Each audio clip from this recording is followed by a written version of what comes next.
Sir Handel was cross. Some coaches had bumped him off the rails, and now he was in a bad mood. He fumed crossly into the yards, complaining about them. "Those castle trucks shall be taught a jolly good lesson if they're not careful. They won't be so pleased with themselves then." Skarloey was shocked at such an idea. "I'm ashamed of you, Sir Handel. All those coaches need are kindness and respect." "Exactly, Skarloey," said Rheneas. "You should be thankful, Sir Handel," he continued, "that you're not a mountain engine." Sir Handel perked up. "And what might a mountain engine do?" "Climb mountains, of course," said Rheneas. "Me and Skarloey have heard of a railway not far from here."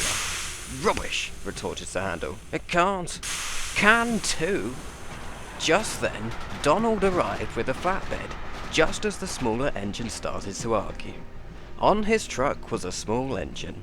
He had a stovepipe chimney and 6 smaller wheels. "Wheesh! Don't you wake the poor fella," said Donald. "He's just been mending and is back from the works." "Don't worry, we won't, but who is he?" "His name is Caldy. His railway is designed to climb mountains." "Well, what are the chances of that?" "Huh, nonsense, I don't believe it," he snapped.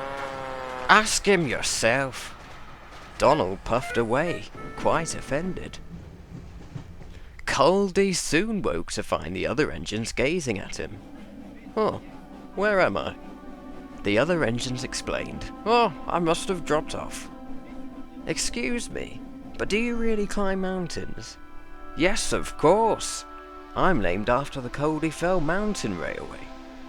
"Well, I never did," replied Rheneas. "If one of us were to try climbing hills as steep as yours, we would surely slip back down again. You must be strong." "I'm no stronger than any of you. We have rack rails, you see, that fit in between both sides of the main rail, and my pinion wheel fits in this rack rail like teeth. So this enables us to climb steep hills without slipping." "Huh, well I'm sure it's a different story coming downhill, eh, Caldy?" "Yes, don't your coaches push you? They do to us. Some, more than others, don't control them the way they should." Sir Handel pretended not to hear and looked at his buffers. "Come to think of it, I was scared once." "Oh, Caldy, whatever happened?" "Well, it was before our line was open.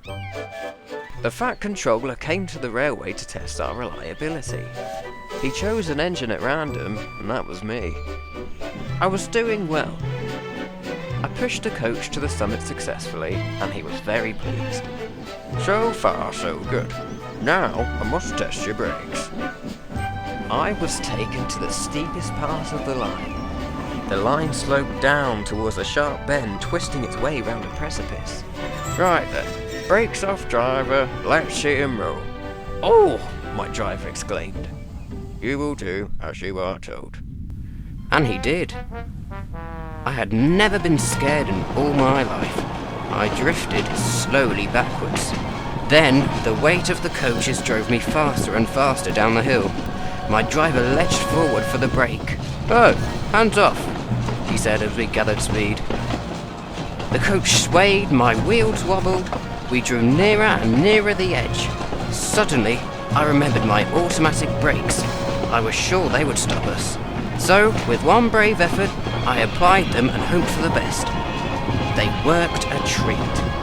My driver and fireman mopped their faces, and the Fat Controller congratulated me. "Well done, Caldy. You're a credit to the Mountain Railway." But I'm never scared now. There's no need. Your coaches sound well behaved.